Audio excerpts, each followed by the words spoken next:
जिंदगी की सबसे बड़ी लड़ाइयाँ तब होती हैं जब हमारी हिम्मत जवाब दे रही होती है और मंजिल बस एक कदम दूर होती है। लेकिन दुर्भाग्य से बहुत से लोग ठीक उस समय हार मान लेते हैं जब वो जीतने ही वाले होते हैं। इस कहानी में हम जानेंगे कि क्यों हमें हार नहीं माननी चाहिए, खासकर तब जब सब कुछ खत्म होता हुआ लग रहा हो। कहानी का नायक अर्जुन। ये कहानी है अर्जुन नाम के एक साधारण से लड़के की, जो एक छोटे से गांव में पैदा हुआ था। उसका सपना था आईएएस बनना।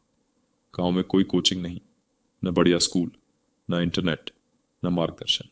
सिर्फ एक चीज थी, जुनून और एक पक्का विश्वास। हार नहीं मानूंगा, मंजिल एक दिन जरूर मिलेगी। अर्जुन के माता पिता किसान थे। पैसे की तंगी थी, लेकिन बेटे के सपने में वो आड़े नहीं आए। अर्जुन स्कूल के बाद खेतों में हाथ बटाता और रात को लालटेन के नीचे बैठकर पढ़ाई करता। पहला मोड़, जब जिंदगी ने पहली बार झटका दिया 12वीं की परीक्षा में। अर्जुन ने पूरे जिले में टॉप किया। सबने तारीफ की और पहली बार गांव के लोगों ने कहा, शायद ये लड़का वाकई कुछ कर सकता है। उत्साहित अर्जुन शहर गया आईएएस की तैयारी के लिए। वहां जाकर उसे पहली बार समझ आया कि सिविल सेवा की तैयारी क्या होती है। किताबों का ढेर, कोचिंग की फीस, रहने का खर्च, सब मिलाकर ऐसा लगा जैसे उसका सपना बहुत दूर है। लेकिन उसने हार नहीं मानी। दिन में लाइब्रेरी में पढ़ता, रात को एक होटल में झूठे बर्तन धोता।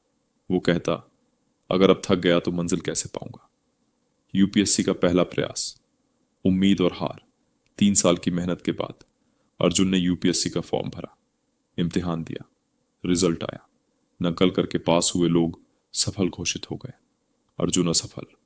उस दिन अर्जुन ने खुद से पूछा, क्या वाकई मैं इस लायक हूं? उसकी आंखों में आंसू थे, लेकिन जवाब फिर वही था, हार मत मानो, मंजिल पास है। दूसरा प्रयास, दोहरी मेहनत, फिर भी नाकामी। इस बार अर्जुन ने खुद को पूरी तरह झोंक दिया। सुबह 4 बजे उठकर दौड़ लगाता, फिर पढ़ाई, कोचिंग में स्कॉलरशिप से एडमिशन मिला, मेंस भी निकला, इंटरव्यू कॉल भी आया। लेकिन इंटरव्यू में एक मामूली गलती, आप ओवर क्वालिफाइड लगते हैं, कहकर रिजेक्ट कर दिया गया। उस दिन अर्जुन टूटा नहीं, बिखर गया।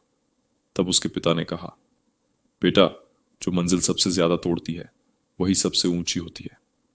अगर तू आज हार गया तो ये सपना अधूरा रह जाएगा। तू हमारी उम्मीद नहीं, खुद की प्रेरणा है। उठ बेटा, मंजिल पास है। उस रात अर्जुन ने आंसू पोंछे और खुद से कहा, बस एक आखिरी बार, पूरी ताकत से। तीसरा प्रयास, अब की बार या कभी नहीं। इस बार अर्जुन ने न कोई कोचिंग की, न किसी से मदद मांगी। उसने अपने अनुभवों को हथियार बनाया। हर रात खुद से कहता, कल नहीं, आज ही जीतना है। वो जानता था, जिस दिन थक कर बैठा वो दिन मेरा सपना मुझसे आगे निकल जाएगा। परीक्षा का दिन जैसे ही परीक्षा का दिन आया, अर्जुन के चेहरे पर अलग ही आत्मविश्वास था। वो डर नहीं रहा था, वो लड़ने जा रहा था। पेपर दिया, निकल कर बोला, जो होगा देखा जाएगा, लेकिन अब मैं नहीं रुकूंगा। अर्जुन ने कंप्यूटर खोला,